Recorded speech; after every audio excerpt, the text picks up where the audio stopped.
Tonton video ini sampai selesai agar Anda tidak gagal paham.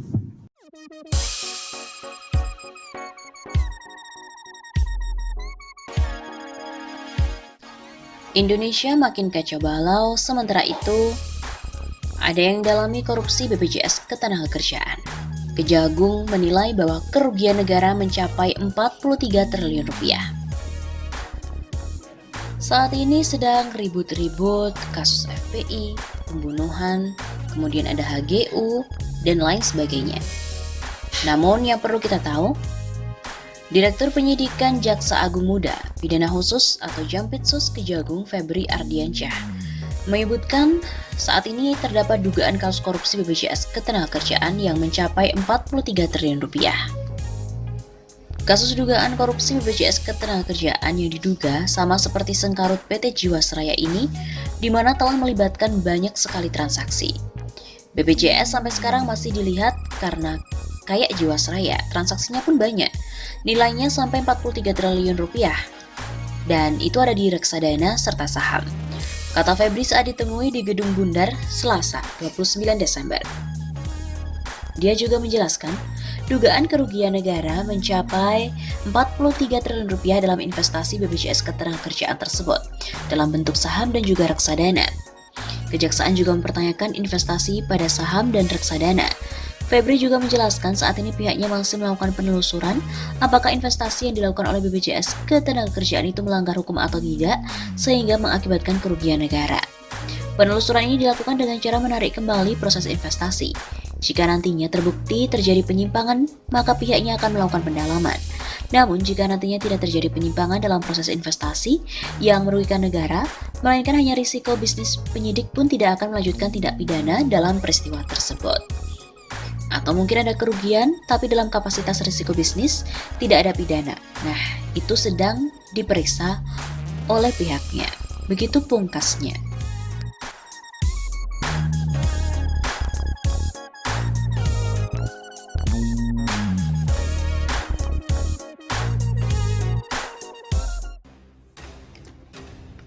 BPJS.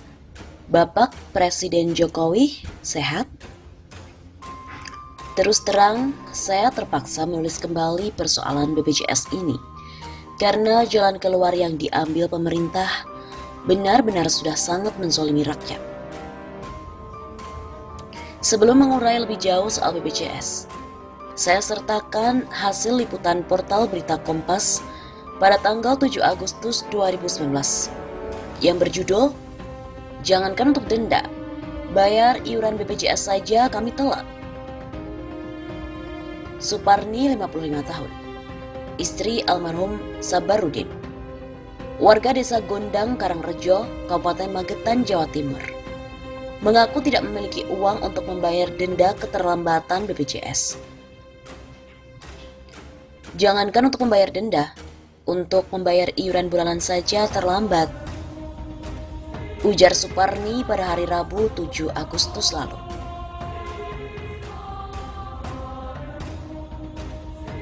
Akhirnya, Lilik Puryani, anak Suparni, terpaksa menjaminkan sepeda motor untuk mengambil jenazah ayahnya yang dirawat dan meninggal dunia di RSI Madiun.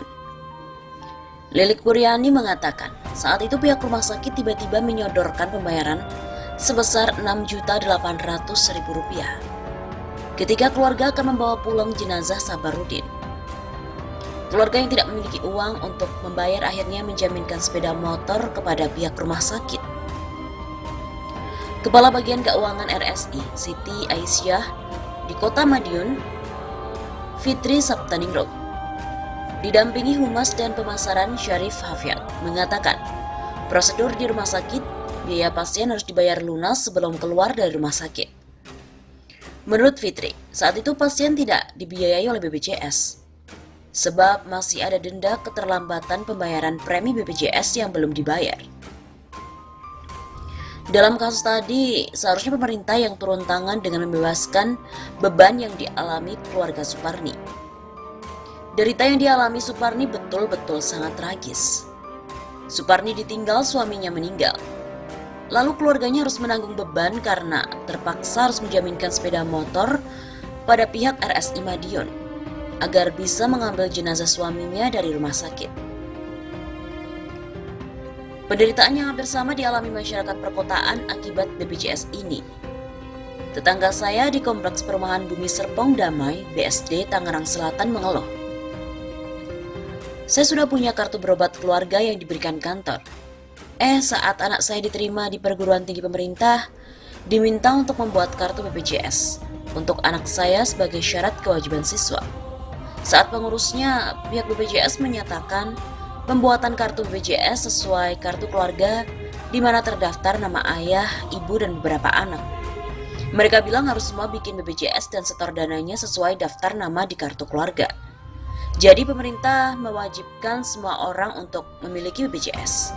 Tidak peduli mereka yang sudah memiliki asuransi atau jaminan kesehatan dari kantor. Hal yang sama disampaikan salah satu pendengar Radio Dakta di Bekasi ketika saya menjadi narasumber tetap di radio tersebut. Kini, isu BPJS sudah menjadi masalah masyarakat akibat ketidakbecusan pemerintah, khususnya Kementerian Keuangan terutama PT BPJS Kesehatan dalam mengelola dana masyarakat untuk program pelindungan kesehatan. Program BPJS Kesehatan diberlakukan 1 Januari 2014. Program ini mengganti asuransi kesehatan dari pemerintah yang dikenal dengan Askes. BPJS Kesehatan membagi pesertanya menjadi 2 kategori, yakni PBI atau penerima bantuan iuran dan peserta BPJS Kesehatan. Peserta BPJS Kesehatan dibagi dalam 3 kelas, yakni kelas 3, kelas 2, dan kelas 1, yang iurannya berbeda-beda. Setelah dinaikkan per 1 April tahun 2016, iuran BPJS Kesehatan untuk kelas 1 Rp80.000 per bulan, kelas 2 Rp51.000 per bulan, dan kelas 3 Rp25.500 per bulannya. Tahun 2020, iuran BPJS kembali akan dinaikkan, kecuali peserta BPJS Mandiri kelas 3. Alih-alih pemerintah bisa memberikan perlindungan dan jaminan kesehatan secara gratis kepada masyarakat miskin, yang terjadi sekarang pemerintah justru merampok uang rakyat melalui kewajiban membayar iuran BPJS. Kalau membandel, pengurusan surat-surat akan dipersulit. Bahkan yang lebih serem lagi, pemerintah melalui PT BPJS akan menagih iuran BPJS secara door-to-door ke rumah-rumah penduduk. Sebenarnya selama ini masyarakat ditipu oleh BPJS Kesehatan. BPJS itu bukanlah jaminan kesehatan bagi masyarakat. Banyak masyarakat yang beranggapan bahwa BPJS adalah jaminan kesehatan dari pemerintah. Padahal BPJS itu fungsinya tidak lebih dari asuransi. BPJS didanai dari uang pribadi masyarakat. Pemerintah meminta masyarakat menyetor sejumlah uang untuk dikumpulkan dan nantinya digunakan untuk biaya pengobatan. Seluruh uang yang disetorkan pada masyarakat kemudian dihimpun oleh PT BPJS Kesehatan. Lalu uang tersebut dialokasikan untuk membiayai pengobatan anggota BPJS yang sedang sakit. Sekali lagi, dana ini sebenarnya berasal dari masyarakat dan bukan dana APBN. Sekarang pemerintah telah mewajibkan seluruh masyarakat untuk membayar iuran BPJS.